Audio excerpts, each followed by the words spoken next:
So, dear viewers from the IFAMA network, my name is Dick Veerman, Dick Veerman in Dutch. I'm sitting here across the Atlantic with three people. So let me introduce them to you first. Brad Fracking from New Fashion Pork in South Dakota. Minnesota. Sorry. Please correct me if I'm wrong. And Trent Luce, well, he's a well-known cowboy in the US of A. He's from Nebraska, riding horses, doing cows, but organizing pig shows as well. And my fellow countrywoman, Annechien ten Have. It's very difficult to pronounce. Annechien, you would say. And our guttural sound is very difficult for you, but Annechien ten Have, for me, it's very difficult. Very easy. Annechien ten Have from the Netherlands. And she has created a sustainable pig and a welfare pig. And that is something we're going to talk about because Brad is doing the same thing in the US. Very sustainable pork, but is it the same pork? We're going to discuss differences in attitude towards sustainability. Perhaps I should start out with Annechien. Annechien, what is sustainability for you as a Dutch pig farmer? Yeah, okay, thanks. Well, sustainability is, in a nutshell, being good for the animal, for the farmer, for the environment. And so that's in 3 words. Okay, that's a very simple one. You need to be simple so people can understand. Being good for the animal, the environment, and society. Brad, what would your response be? What is sustainability? So, Dick, my response will come from our customers in our integrated pork supply chain, what they're requesting of us. And it's a difficult question to answer, Dick, in all honesty, because everybody has a different definition of sustainability. But our customers, basically, it's doing the most with least. I produce in the most amount of pork with the least amount of inputs and therefore the lowest carbon footprint. So that is the most intensively farmed pig. That is the most sustainable.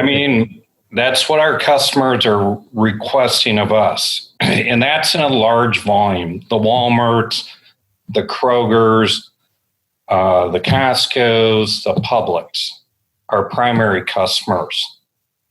And yet your company is called New Fashion Pork. What is a New Fashion Pork? Well, we're 25 years old, Dick. Our 26th this summer. Basically, the name comes from, originally I had a Canadian partner 25 years ago that helped found the business. He has since retired out of the business, and I have a very difficult last name to pronounce domestically, Dick. So we weren't going to name it after myself. So New Fashion Pork was the most successful pork marketing campaign in Australia that year, and his wife was Australian. So that's where the name came from. Okay, it has nothing to do with fashion. No. Just ask Trent about that. So. Tell us about the size of your business, because it's, for us, for Dutch people, it's rather large, I think, but you don't consider yourself to be a large producer, I think. Well, we are large, even domestically. We'd be in top 25 producers in the U.S. So our business started very small and humbly with marketing about 50,000 pigs a year. We were just buying weaned pigs. And over that course of time, through multitude of acquisitions, we have grown the company to 60,000 sows, fur to finish. We've been this size for about 8-9 years now.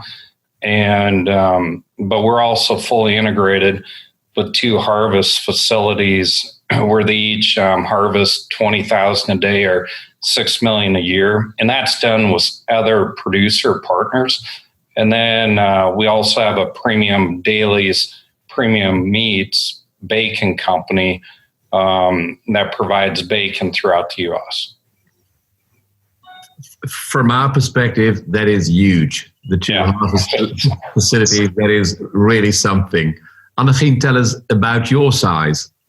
Yeah, it's a little bit of different size in the Netherlands, and also our farm. Although it's more or less the average size of the farm, we are having 600 sows and 500 finishes. So we are also, in the Netherlands, we call it a closed farm. So all the pigs that are born on our farm are also raised on the farm. And of course, we are having biogas plant and cropping. So now, Brad told us about what customers want. Mm-hmm. You created a pig customers want. Yeah. And finally, you got it in a supermarket. Mm-hmm. I did. Tell us about all your adventures serving the needs and wants of consumers. And then Trent will comment on what he thinks of sustainability in your story and Brad's story. Yeah, well, okay. In the beginning, I was driven by the welfare of the pig, because I was the chair of the Dutch pig producers, and we had a lot of complaints about animal welfare, and I wanted to look for a better welfare within the production terms we had. But then I discovered if you wanted more, you should you should do it in a kind of concept. So and then I wanted to do something on animal welfare in concept. But then I talked to a lot of people and also consumers, and somebody who was very good in marketing, and he said, "What do you think, Annechien? Why are people eating pork?" Well, the answer is because they like it. It's tasty. So he said, "Well, you're looking for welfare, but the consumer is looking for taste. That's their biggest concern." So that's why I started to look for tastier pork. And then I wanted to make an integrated label. So not only, I looked for a special breed, which I found, and it's proven to be tastier. But then I also, the other part of the concept was more animal welfare. And then we also have, because of our biogas plant, we have a circle, and we produce our own food for most of it. So we are having a very low CO2 footprint. So, and that's why we combine all those three things: low CO2 footprint, animal welfare, and tasty pork. But is your CO2 footprint as low as Brad's? I don't know, because we didn't figure out. We're going to. But I figured out. One of the Dutch Research Institute looked for CO2 footprint for Vion is a big slaughterhouse, global pork, our pork, or KDV. It's a kind of another concept.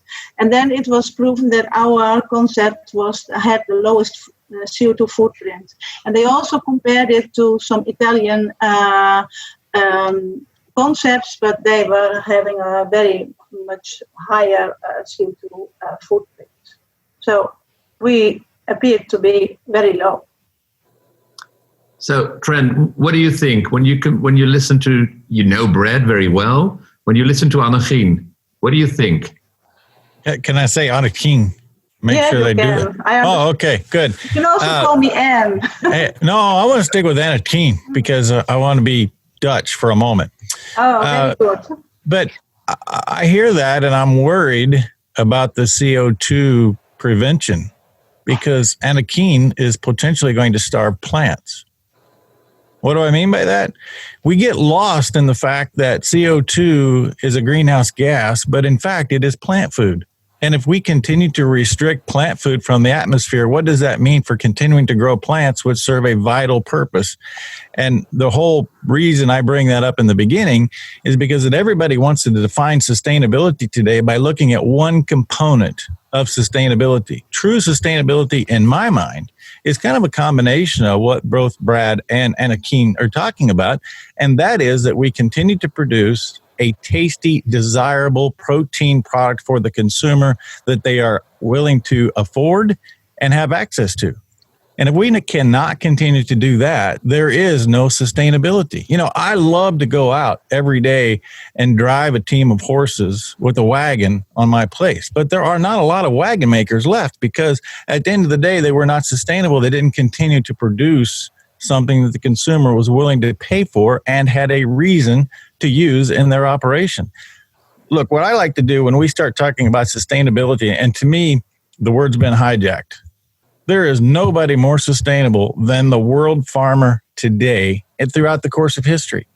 I can use the U.S. numbers to give an example, Dick, and that is that in 1900, it required 5 acres of land to produce enough food to feed one person for a year.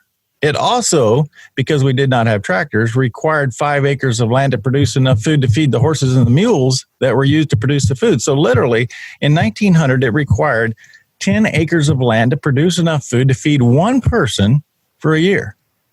And in 2020, despite all of our challenges globally in a pandemic, it is still going to take less than 1/3 of an acre to produce enough food to feed one person for a year. Speaking to Brad's point, we continue to find a way to produce more with less. And where I get really frustrated is that I see major marketing companies and retailers and restaurants, they're going to establish this sustainability program so that farmers can become sustainable.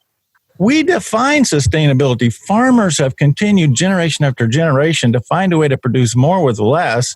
We don't need some marketing geek sitting in a cubicle telling us what sustainability is. The true sustainability comes from the 3 people that take care of land and livestock that are on this call and finding a way to do more with less. That's what sustainability is. And at the end of the day, somebody that's willing to pay a price to keep that supply coming. That is beautiful. That is beautiful, Trent. But about plant food, there are 440 parts per million of CO2 in the atmosphere. And actually, they should be down to 300. So you don't have to add in order to have plant food. There is enough. So let's be realistic. I know my numbers as well. If we all focus on restricting them, there could potentially be a problem. And it was an illustration to make a point that CO2 is not a toxic gas. It serves a purpose. It's part of the cycle of life. Dick, I'd like to jump in here just on, not on CO2, but something that we've seen. We're also fairly large row crop farmers. And what has happened over the course of time, so what Trent was saying there isn't like crazy off base. With focus on sulfur and diesel emissions, we now have to supplement our corn crop with sulfur because our soils have now ran out of sulfur, what used to come out of the atmosphere from the emissions from diesel. So, I mean, that's a good thing. We got healthier air, but the plants do help purify the air. And I can use sulfur as a real-time example because we have to add about 30 pounds of sulfur per acre to sustain our corn crops. Yeah. We do too, but in the Netherlands, our ministry wants to go to, what's the English term? A kind of cycle agriculture. How do you? It's what we call circular agriculture. Circular agriculture. And for instance, for the pig industry, we also have to look to feed our pigs with not only wheat or barley or whatever, but we also feed them with bread that's coming back from the supermarket. So it's a new cycle, and so the wheat and the barley we have on the field can use for something else. So, and there are also other products that come from the food industry, and there are leftovers, and they can be used for feed for the pig to make that circle around and around. Would you do that in the US? It's using swill. No. We are not using swill. No. No. That was priceless. Swill we used to call that swill, didn't we? No, we don't call it swill. Swill would have meat and meat products in it. Yeah, and no meat products. These are all grains. Yeah, these are grains and or whey, but they are from the industry and they are not from restaurants or whatever. So feeding swill to pigs is very difficult because you get can get all kinds of diseases. Well, so, it has to be cooked. Yeah, you can feed swill. And I know one producer in the United States happens to be in Las Vegas, but it's an extensive cooking process. He takes the Las Vegas casino waste from the buffets, cooks it like you would cooking any ingredient to kill pathogens, and then feeds it to pigs. Yeah. If you weren't given that product, you could not make that work, and it's not very common. No, and we are not allowed to do it by legislation in the European Union. But I know that there will be some research to look around and see what we can. But for this moment, we are not allowed to. This seems to be a good week, Dick, to ask the question, when will the Netherlands follow British's lead and leave the European Union? Because this week it happened. It happened in Great Britain. Yeah, I don't think so. I think it will take some time. Do you think we will? We cannot, because we export at least 70% of what we produce. So for the farmers, it wouldn't be a solution. Trent, I'd like to get back to you, because actually you were saying farming is sustainable. It's a definition of sustainability. And yet everyone is complaining. How come? Annechien, did you agree on that one? That everyone is complaining about? No. So Trent's fantastic commercial. Farming is sustainable. Actually, if somebody's paying me, that's good, but it wasn't a commercial. It was just a fact. No. But I do agree that farming is sustainable, but you can look for if you can be more sustainability, have more sustainability. And we are also talking about Annechien, no. We need to be precise here. If you are sustainable, you cannot be more sustainable. Then you're not as sustainable as you can be. So what is it? I don't know. I think we are. Well, I don't know. We are sustainable because we are. But we have pressure from the NGO, from society, to do more things, and from the government to move to other to the circular agriculture. We are on our way of course we are on our way. On our way to what? To sustainability. No, Dick, but it's a moving thing, because what we think today is okay, tomorrow we can do a little bit more because we know more. No, it's not a moving thing. And that, to me, Annechien, is where the problem lies, in that you continue to have non-farm people define sustainability. You know what is sustainable on your farm. You know how to keep the animal at the least amount of stress so that you have the fewest sick animals, so that you have animals that are performing at their greatest genetic potential and generate the best eating quality for the consumer. Where you lose track of all of that sustainability is you have some government entity like the EU or some marketing guru telling you this is what you should be doing to be sustainable. No. You know the sustainable path. You need to charge onto that, not let somebody else tell you how to do it. No, that's not true, because before we had a farm with another label. It's called with a 1-star farm. Mm-hmm. And the stars are for animal welfare. And now at the moment we are having a 2-star farm. But I'm convinced that pigs are having a better life in a 2-star farm than in a 1-star farm. So, Dick, sorry, go ahead, Anna. Yeah, no, well, so you have graduation. So, and it depends how much you can do, what you can sell in the market, what the demand in the market is. So, so this is where the confusion comes in, the definition of sustainability. Because what Anna is talking about is animal well-being, which is a whole different conversation from how we define sustainability with our customers in the U.S. Because we do have a unit similar to Anna's called Old Fashioned Pork, and it supplies pork to Whole Foods. And that is about animal well-being, Dick. You know, the space, the housing, the straw, et cetera, et cetera, et cetera. But that's focused around animal well-being, but it is the least sustainable farm we have in our system because with the amount of inputs we put in relative to our output produced. But there is a market for that in the U.S. It's about a 3% market share, and we're satisfying playing in that market space. Okay, but our farm is not old-fashioned. It's very new. It's brand new. And for instance, in our farm where we have the finishers, the manure is going out 3-4 times a day. So there is less ammonia, and it's going right away into the biogas plant, and we separate the thick and the thin of the manure. So it's really not old-fashioned. And Annechien, I have to ask you, do you get a government subsidy or payment to start or keep that biofuel plant running?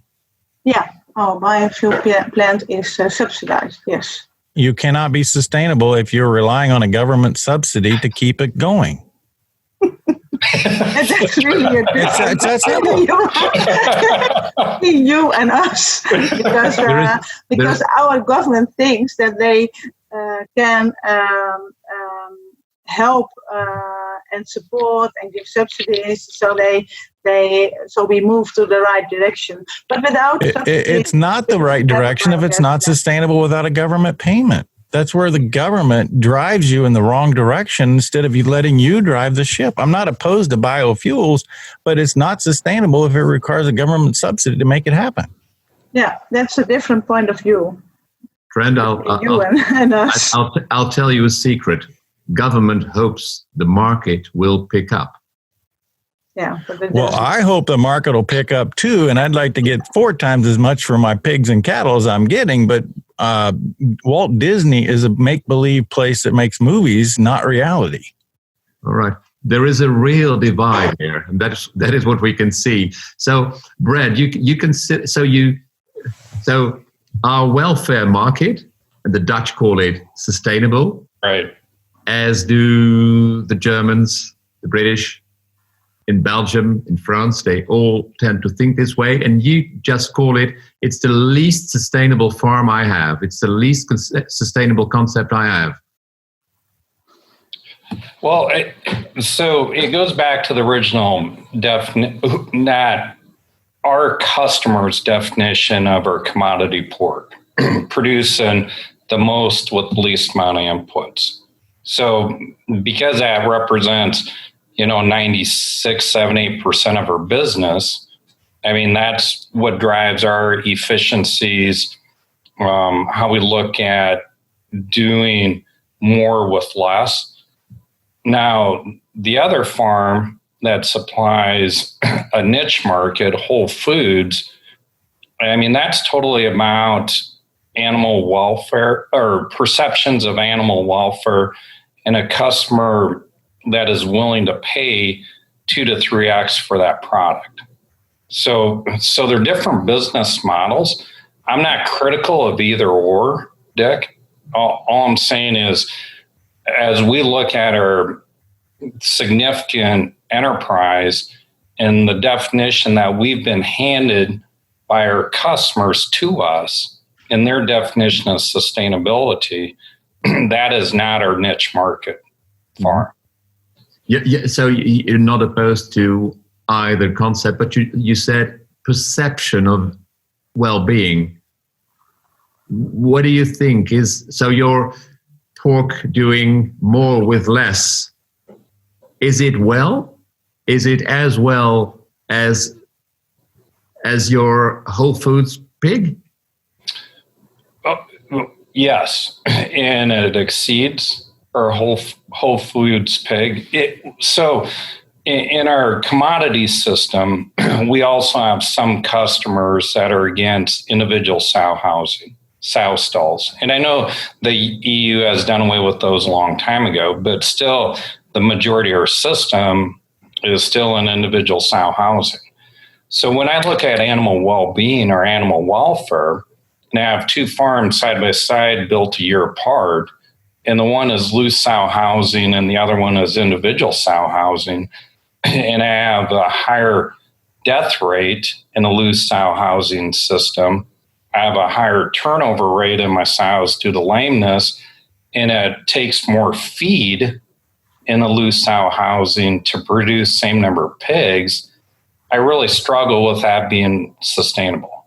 Mm-hmm. People telling me that that's sustainable when I get real-time data, farms literally 10 miles apart, built a year apart, and the only design difference is loose sow housing. Don't forget vulva biting. I absolutely despise vulva biting in loose sow housing, which, by the way, mine are in a bedded loose sow housing, and it just irritates me to no end. Annechien, how does this make you feel? Because everyone on this side of the pond is getting in your direction. And whereas these US of A guys will tell the customer, you're berserk, you're out of your mind. So how does this make you feel? And do you agree? I feel a big pond between us. Yeah. Well, we had for years the strategy for more with less. But I think we moved to another strategy, and that's circularity in agriculture. But also finding the balance between animal welfare, environmental things, emissions, and looking, what do you think that's the right balance between those things? So, and we will develop and move to that, because besides you were talking about the animal welfare, but nearly all big houses in the Netherlands have air washers for reducing the ammonia emissions. So I don't know if you have it on your housing systems. Do you suck away the ammonia? Yeah. Air washers. Never heard about it. Well, wouldn't that be similar to our filtration systems that are on the barns, Brad? Well, that'd be a little bit more on the input side, but we do, if we have a facility that could pose an odor issue with the neighbor, we do some biofencing, some electrostatic precipitation, because most of the odor is carried on dust particles that leave the barns, and that drops the dust out, and therefore reduces the odor emissions. Yeah, our air washers, they can reduce odor, dust, and ammonia. Yep. Yeah. Just, I have to ask, Annechien, do you get a government subsidy for that? Well. In the beginning, the government helped to develop the new system, and you had to do to certain numbers, and you had to do some checks and research, and they helped with that, to pay that. But for now, sometimes you get a subsidy, but sometimes not. No, it's a requirement in the Yeah, it's a requirement. Yeah. So I'll take that as a yes. No, actually, it's a no. No, it is. It's a subsidy. No. For instance, in the southern part of the Netherlands, you have to reduce your ammonia emissions by 85%. So but the government's really, helping you do that. Sometimes, but sometimes not, and you have to pay yourself. Okay. If you want to expand, build new houses, big houses, you need to have air washer.